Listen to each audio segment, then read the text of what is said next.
Estoy muy feliz porque esta es la primera vez que voy a hacer una cosa que me gusta mucho con personas que me quieren mucho. Yo le decía ahorita a Samuel que yo esperaba que mis estudiantes hubieran llegado a quererme hacia el final, pero al principio pues las clases son raras. Y efectivamente me llegaron a querer porque acá hay un grupito chévere de buenos estudiantes. Y pues me hace muy feliz que estén acá, en mi casa. Les voy a compartir algo que viene de mi corazón y es una cosa que no pensé que fuera a hacer y es una clase sobre una vaina que yo escribí. O sea, normalmente mis clases son sobre clases que han dado otras personas, sobre lecturas de otros autores, pero esta vez la clase es sobre una cosa que yo escribí y yo pensé, eso puede hacerlo más divertido, puede hacer que sea más aburrida porque de pronto no pienso tan chévere como creo, pero en cualquier caso pues nos la vamos a jugar. Es sobre un tema que me parece muy importante y más que importante me parece interesante y yo siento que a medida que lo vayamos tocando se van a dar cuenta de que es sobre mucho más, o sea, es una cosa mucho más profunda. Y este tema es la legitimidad. Entonces, ¿qué entiende alguien por legitimidad? Esto va a ser todo participativo, tipo clase, entonces, así, ¿qué puede ser la legitimidad? O sea, si estamos en mi casa con mis amigos, es imposible que no levanten la mano. Se los compro en la Javeriana que no me levanten la mano, pero acá no. Si no, voy a Edo porque me sé el nombre de todos. Pablo. Pues la definición más literal, lo que es acorde a lo legal, o pues sí, por pura raíz de la palabra. Bueno, muy bien, lo que es acorde a lo legal. Y yo lo voy a plantear de esta manera. Lo voy a plantear con un par de ejemplos que me parecen divertidos. Pues, más que divertidos, interesantes. Yo entré a estudiar Derecho y siempre me dio muy duro en la cabeza dos materias. Y no como que me costaran, sino que me costaba entender su fundamento. La primera es constitucional. ¿Cómo así que hay un montón de viejos que se sentaron un día y decidieron que así iba a ser el Estado y así nos íbamos a gobernar? O sea, ¿quiénes se creen esas personas para decirme a mí cómo vivir mi vida? Eso por un lado.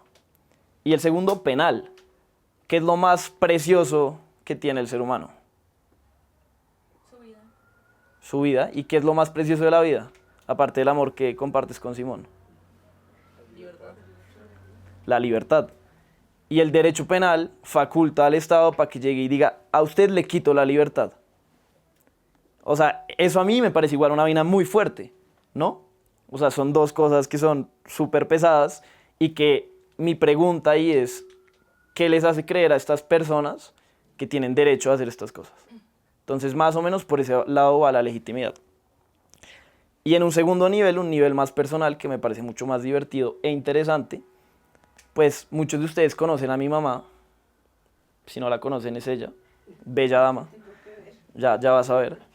Ella es de un carácter muy suave, ustedes lo saben, lo tienen muy claro y pues las pocas veces que peleamos durante todos los días de la vida, ella generalmente me dice y termina las discusiones diciéndome, tú no eres mi superior moral para decirme esto. Y yo digo, pucha, ¿será que no soy superior moral? ¿Será que somos iguales? O sea, ¿qué legitima que lo que yo esté diciendo se lo pueda decir?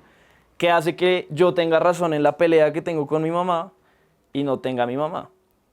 Entonces soy tan terco y tengo tantas ganas de ganarle una discusión a mi mamá, como sé que muchos de ustedes entienden, pues por sus mamás no creo que todos peleen con mi mamá, que pues me eché este viaje mental para tratar de entender qué es la legitimidad. Y buscando la verdad, me parece que tenemos un problema. Y es esa pregunta fundamental sobre la cual está construida esta clase. O sea, ¿qué hace que algo sea verdad? ¿O qué hace que una idea se pueda imponer sobre otras? ¿Qué hace que yo tenga razón y mi mamá no tenga razón? Entonces, a uno se le ocurren mil cosas. ¿Qué creen ustedes? ¿Alguien con alguna idea? Yo diría dos cosas. Competencia y reconocimiento. Entonces, sí, competencia incluso desde lo más como legal, que alguien me haya dado la competencia. Ahí luego pues enredamos todo porque entonces ¿quién es competente para darme a mi competencia?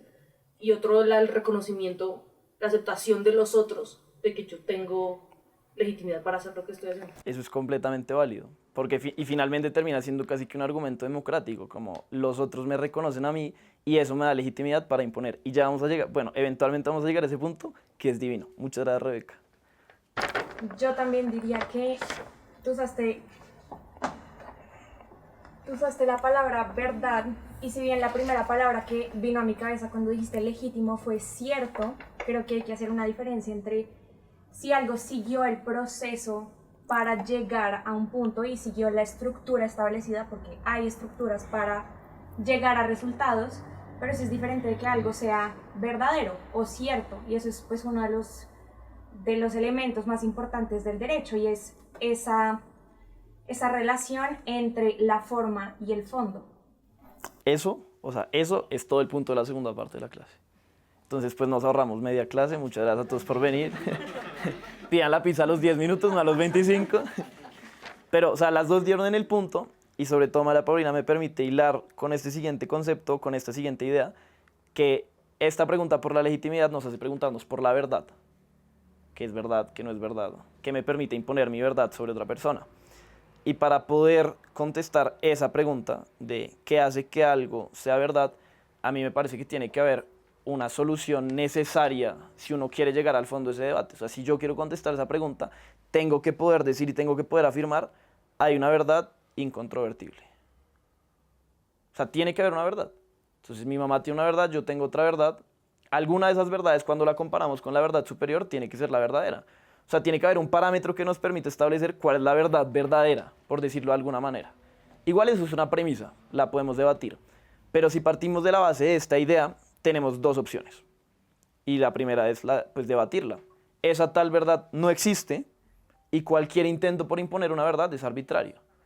Porque pues, ¿qué hace que mi mamá tenga razón y yo no tenga razón? ¿Qué hace que mi mamá diga pues, que yo no organizo mi cuarto y la verdad es que sí? O sea, ¿qué hace que eso sea verdad así pues yo tenga la razón? Entonces, ese es el primer punto. Hay una verdad incontrovertible, posibilidad A, no existe esa verdad, establecer cualquier tipo de verdad es arbitrario. Posibilidad B, hay mecanismos para llegar a esa verdad. Y para hacerlo nos vamos a dividir en dos campos. Primero vamos a empezar por las ciencias naturales y esos vamos a ir por las ciencias sociales, que pues es un poquito más interesante y pues donde está todo el debate. Entonces, empezamos por las ciencias naturales. ¿Quién de acá le tiene pánico a los aviones? Alguien tiene que tenerle pánico, o le tenga como miedito, que se asuste. Muy bien, muchas gracias. Muchas gracias acá, el rincón del pánico de los aviones. Los de este rincón, ¿ustedes le tienen miedo a los aviones? Los tres. E igual se montan. ¿Sí? ¿Por qué? Porque quiero llegar al destino al que voy a viajar. No, sí, pero entonces ¿por qué no coges un carro si te dan tanto miedo los aviones? Porque a veces no se puede o porque quiero llegar rápido. Bueno, entonces Felipe está dispuesto a superar su miedo porque confía en la verdad de las ciencias naturales y de las ciencias puras y duras que construyeron con leyes de la física un aparato que vuela. Y así Felipe esté muerto del susto de montarse en un avión. Él es súper gallina, él es mi primo para los que no los conocen. O sea, yo estoy seguro que él grita, patalea y llora. Ay, sí, hace poquito estuvimos en un viaje juntos, íbamos de la mano y hubo una turbulencia y Felipe le agarró el pelo a la señora de adelante. O sea, es de ese nivel. Yo no lo tenía planeado y miren, todo sale perfecto. Pero Felipe igual se monta al avión. ¿Por qué? Porque confía en las ciencias naturales. Entonces, ¿qué es esa magia que nos permiten las ciencias naturales? Pues entonces los científicos observan un patrón, establecen una regla y esa regla les permite predecir cosas a futuro. ¿O alguien se acuerda del teorema de Pitágoras? ¿Alguien? Yo me acuerdo de la canción, pero no la voy a cantar si nadie levanta la mano. Simón, ¿cómo es el teorema de Pitágoras? Que en un triángulo recto Sí, tenemos dos catetos y una hipotenusa. sí. La distancia del cateto al cuadrado más la sumada a la distancia del otro cateto al cuadrado es igual a la hipotenusa al cuadrado. Exacto. Muy bien, Simón, muchas gracias por tu sabiduría. O como decía nuestra amiga Doris en el colegio, A squared plus B squared equals C squared. Y eso es una verdad incontrovertible. Pues si yo tengo cualquier triángulo recto, con esta regla que estableció Pitágoras a través de la observación, puedo predecir el resultado de C al cuadrado, de la hipotenusa al cuadrado. Eso es verdad. Entonces confiamos en las ciencias naturales, entonces uno pensaría como, bueno, un mecanismo para acceder a la verdad, una verdad que me permita hablar con legitimidad sobre las cosas, podría ser las ciencias naturales. Pero si uno mira con detenimiento, se encuentra con las ciencias naturales con una cosa muy interesante que se llama la teoría del caos. que yo no conocía sino hasta hace muy poco. ¿Alguien tiene alguna idea de qué es la teoría del caos? ¿No? ¿A nadie le suena? Esto tiene un nombre más divertido, Pablo. De pronto es que las cosas en el universo tienden a la entropía, es decir, a desorganizarse. Podría ser, pero no es tanto por ahí. ¿Alguien más? La teoría del caos hace referencia sobre todo a, o pues está conocida mundialmente como el famoso efecto mariposa. ¿Alguien lo conoce? ¿El efecto mariposa? ¿Sí? ¿Quién lo conoce? Rápido, la frase, Simón. Yo, es pues el patrón de que pequeños cambios en un estado previo generan grandes cambios en el tiempo o después de varias iteraciones. Es exactamente eso. Entonces, en 1961 estaba un meteorólogo, matemático meteorólogo, haciendo un algoritmo que le permitiera predecir los cambios en el clima futuro. Entonces él metía un montón de datos de humedad, de sol, bueno, no sé, los datos que metan los meteorólogos.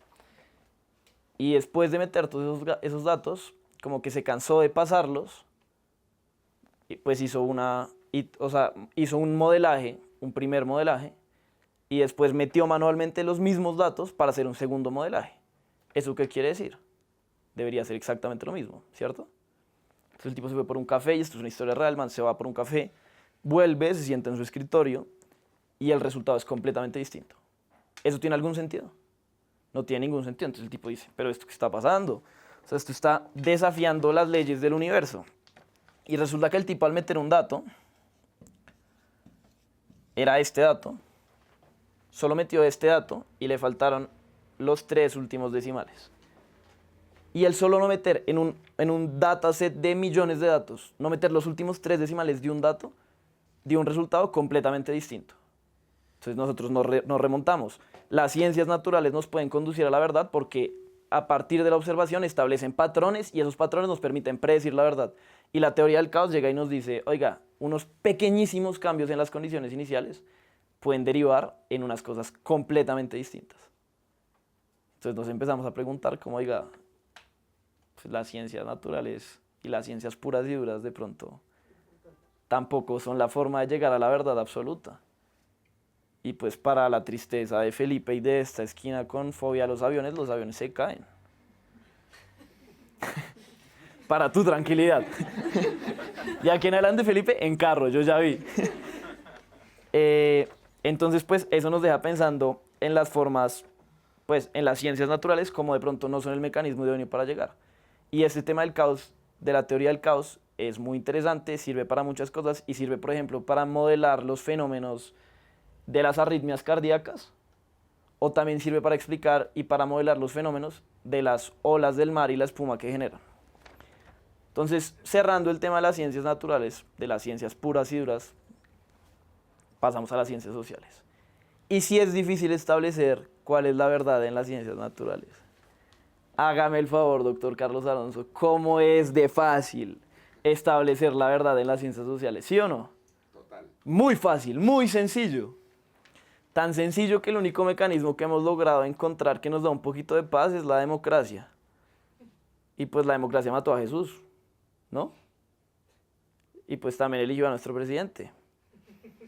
No estoy diciendo cuál, pues si una es peor que la otra, o sea, allá juzgan ustedes, pero la democracia de pronto no es el mecanismo idóneo. Entonces nos empezamos a preguntar en las ciencias sociales, ¿en cuál avión me monto?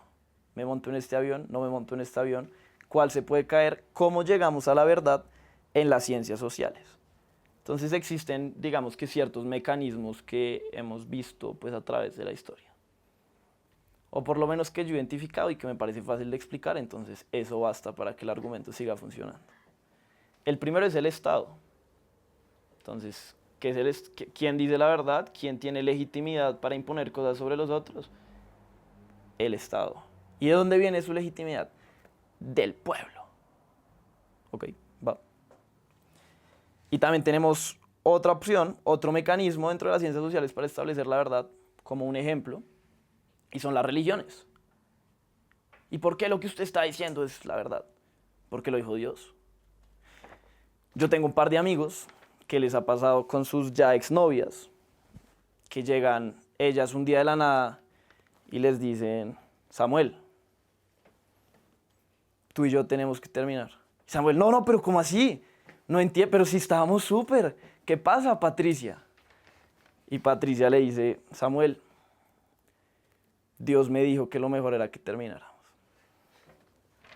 ¿Quién va a controvertirle a Patricia que tiene toda la razón? Y será cosa también de Dios que Patricia al día siguiente esté con otra persona, pero Dios sabe cómo hace sus cosas. Los tiempos de Dios son perfectos. Entonces, pues tenemos esos dos mecanismos. Pero ¿qué sucede con esos mecanismos? ¿Y qué sucede en verdad con las creencias profundas que nosotros consideramos verdades propias? Que una vez ustedes emiten una opinión y yo les pregunto ¿por qué? De pronto me dan una respuesta. Pero si hace por qué, yo te digo ¿por qué? Me dan otra respuesta y yo digo ¿por qué? ¿Por qué? ¿Por qué? ¿Por qué? ¿Por qué? ¿Por qué? ¿Por qué? Al final la respuesta es porque sí. O sea, si yo siempre pregunto un por qué más, llegamos a un por qué sí, inevitablemente. Y eso lo vimos en clase, no sé si se acuerdan. ¿Alguien se acuerda cómo se llama?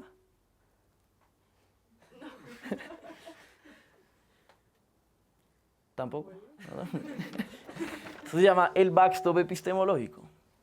Yo pregunto, ¿y qué? ¿Y qué? ¿Y por qué? ¿Y por qué? ¿Y por qué? ¿Y por qué? Hasta que dicen, porque sí, porque Dios me dijo. ¿Y por qué? Porque yo escucho a Dios. ¿Y por qué? Porque sí. Y ahí uno qué hace. O sea, el fundamento final, si yo siempre sigo haciendo una pregunta más, no existe. Esto, pues, tiene como eco con algunos filósofos. Por ejemplo, hay un tipo que se llama Wittgenstein.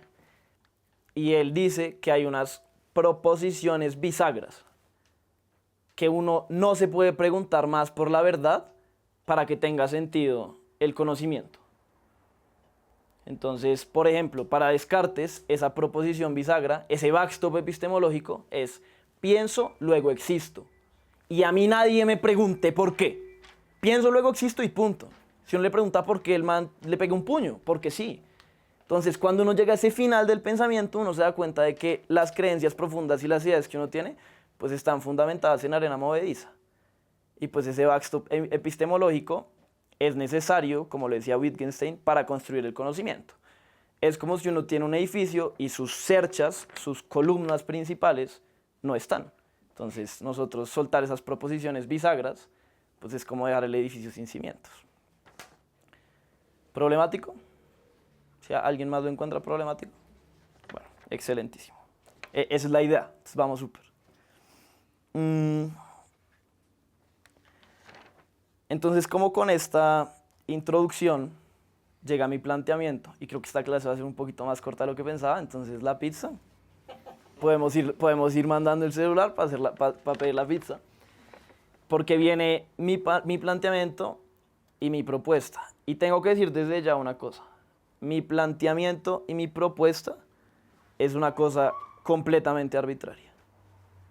O sea, si yo estoy diciendo que no es posible llegar más allá del backstop epistemológico para encontrar la verdad, entonces yo voy a proponer que hay un mecanismo para llegar a eso. Reconozco desde ya que estoy siendo completamente arbitrario y que no tengo ninguna legitimidad para decir lo que estoy diciendo. Partimos de esa base. ¿Sí? O sea, partimos de que lo que voy a decir puede ser una locura y no tiene ningún fundamento. Va, listo. Súper. Entonces con eso les propongo el siguiente mecanismo para encontrar la verdad.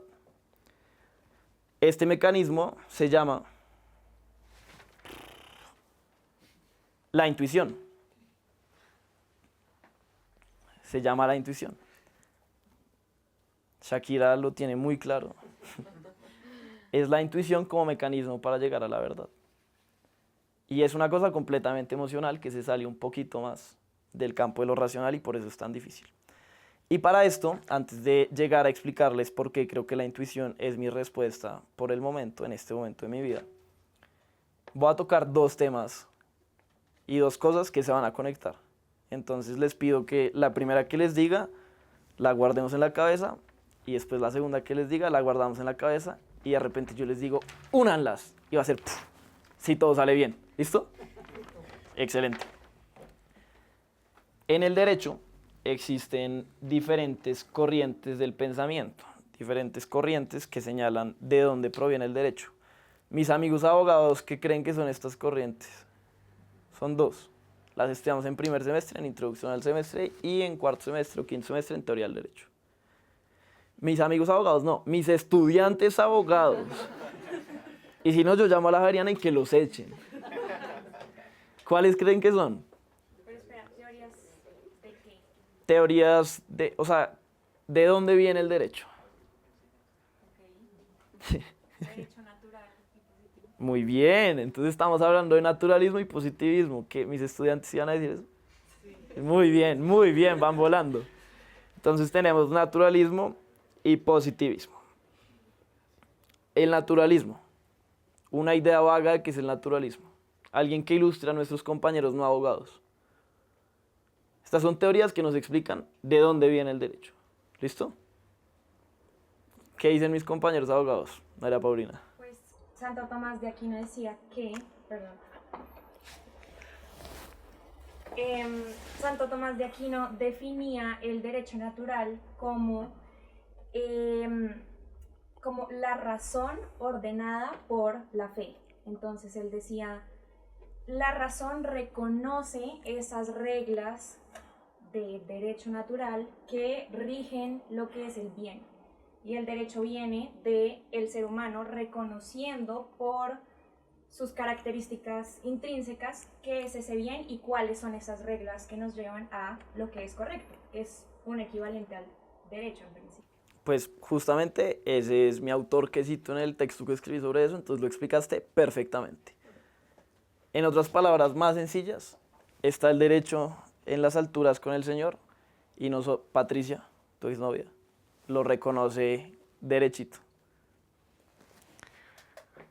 El derecho natural está cargado de moral. Tiene una carga muy profunda en la moral. Puede ser en la moral cristiana, puede ser en otro tipo de moral. ¿Quién identifica un riesgo de que exista este derecho? O sea, de que esa sea la forma de reconocer el derecho. De que el derecho esté cargado de moral. Puede ser un ejemplo. Que haya alguien que no se identifique con ese sistema moral. Completamente de acuerdo. Que haya alguien que se identifique como el autor de esa moral. También está perfecto. Por ejemplo, ¿quién en la historia ha tenido un derecho un poco, que uno puede decir, cargado de moral?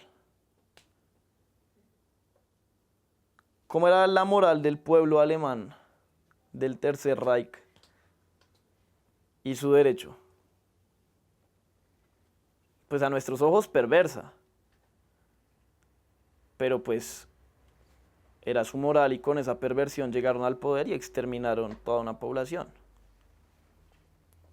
Entonces el naturalismo tiene sus fallas. Pues históricamente, pues podemos encontrar que, hey, esto es demasiado laxo, por acá se nos puede colar pues un bebé Hitler que haga un poco de locuras y que considere que la moral es ser ario y tener ojos azules. Y pues acá lamentablemente veo muy pocos que se salvarían. Verdes también. Entonces llega una respuesta al naturalismo que es el positivismo. ¿Y qué es el positivismo? El derecho no está cargado de moral. El derecho es todo aquello que nosotros emitamos que siga un debido proceso. Entonces son las clases mamoncísimas de ciudadanía que uno ve en el colegio, que se surtan los 2 debates en Cámara, los 2 debates en Senado, sanción presidencial, control constitucional. Pues es una mamera, pero eso es el positivismo. Entonces ya no tiene nada que ver con la moral, sino el derecho es estrictamente lo que nosotros los hombres digamos y nos pongamos de acuerdo que eso es.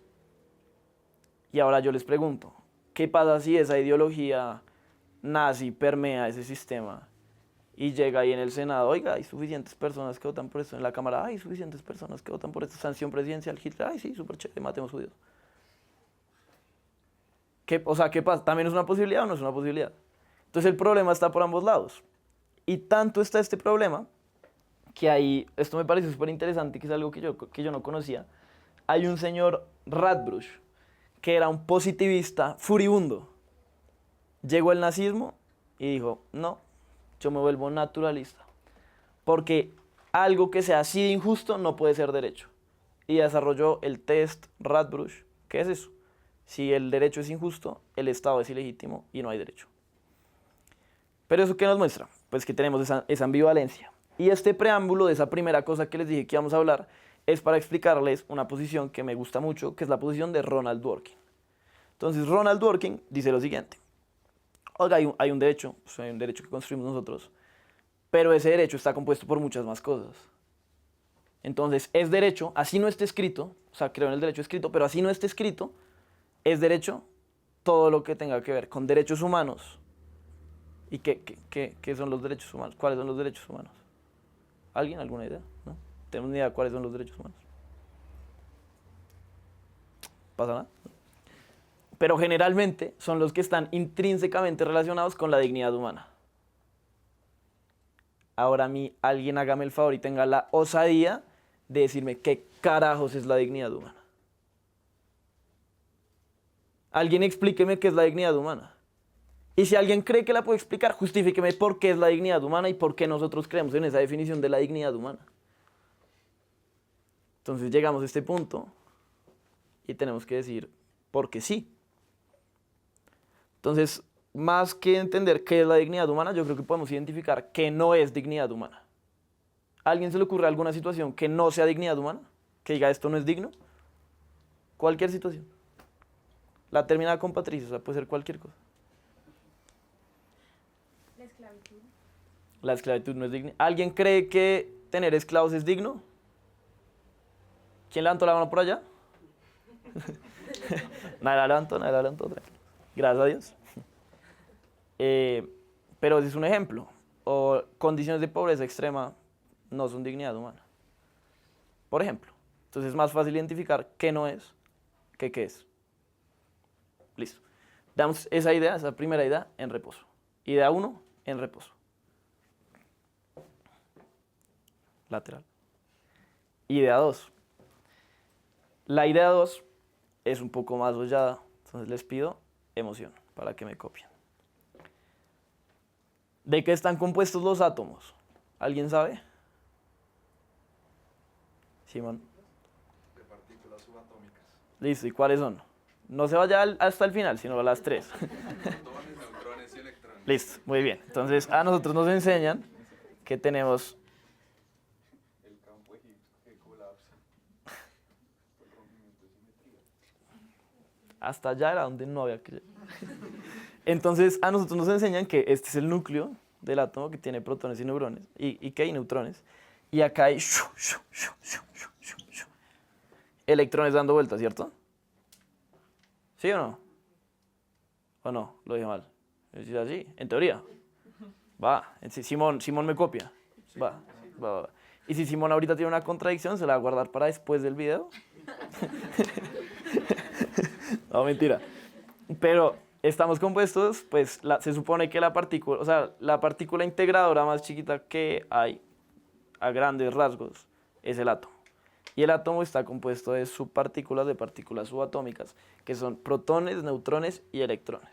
¿Cómo se calcula el volumen de un átomo? ¿Alguien sabe? Yo les dije que esto iba a ser súper sollado, entonces ánimo.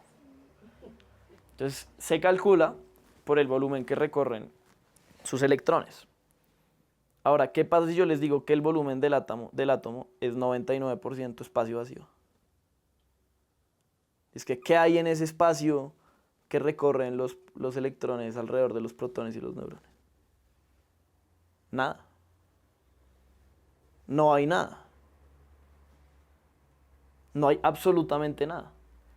Entonces, la partícula más chiquita que compone la materia, en 99% está vacía.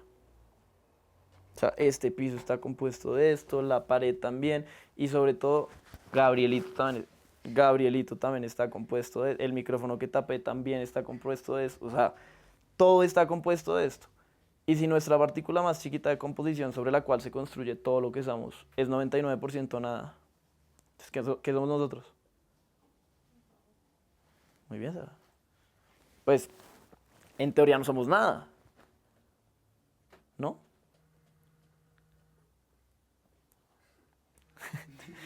Por allá hay alguien llorando, tranquilo, no pasa nada, vamos a salir de esta juntos, ya vamos a levantar camino.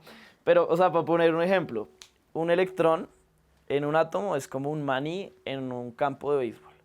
Y si todo el espacio vacío de los átomos se concentrara, o sea, no hubiera espacio vacío entre átomos, toda la perdón, no hubiera espacio vacío entre los electrones, o sea, los átomos fueran solo concisos con todas las partículas pegaditas, toda la raza humana cabría en un cubo de azúcar. Toda. O sea, nos comeríamos a la raza humana como 10 veces al día. Si tenemos una dieta normal. ¿Qué quiero decir con esto? Entonces la respuesta final es, somos nada, gracias por venir, ahorita llega la pizza y nos vamos todos a llorar. Incorrecto, porque nadie llora si tiene pizza. E incorrecto también, porque yo me acuerdo que cuando nos explicaban esto en física, nuestro profesor del colegio, que se llamaba Fercho, pero que hay algunos se acuerden, Fercho llegaba y decía, yo creo que yo soy algo. El man decía, Fercholo, ¿estás ahí? Y se respondía, o sea, dejaba una pausa dramática. Y entonces, este man se fue y decía, sí, sí, aquí estoy. Y pues, en honor a Fercho, que igual creo que sigue vivo, pero por si acaso. Gabrielito, ¿estás vivo? ¿Estás ahí? ¿Tú eres algo? Sí, aquí estoy. ¿Sí o no? O alguien está tan mal en la vida que cree que es nada. Eso también es válido, todos tenemos días así. Pero hoy alguien está así como para darle más pizza, ¿no? Entonces si yo me pregunto, ¿cómo no? Somos algo, ¿cierto? Entonces, ¿cómo es posible que a la vez seamos y no seamos? ¿Cierto? Es un poco extraño. Bueno, entonces tenemos 1 y 2. Ahora unamos estos conceptos. Preparados para esto. Entonces volvamos a la dignidad humana. ¿Cómo es posible que todos tengamos una noción de qué es la dignidad humana, pero al mismo tiempo sea imposible definirla? ¿Cierto? Y ahora la pregunta fundamental es, ¿qué nos hace creer, o sea, qué es eso por lo cual todos tenemos la misma noción de dignidad humana? De pronto, cómo hemos sido criados, de pronto las cosas que nos han enseñado, de pronto lo que hemos aprendido. Pero yo me atrevo a pensar que es algo que va un poquito más allá, y es mi respuesta, es la intuición. Yo creo que esa intuición nos permite decir, esto es digno, esto no es digno, esto es digno, esto no es digno, hasta un punto. O sea, hay una zona gris, siempre va a haber zonas grises. Pero yo creo que como Dworkin lo planteaba, pues es posible igual identificar qué es la dignidad humana.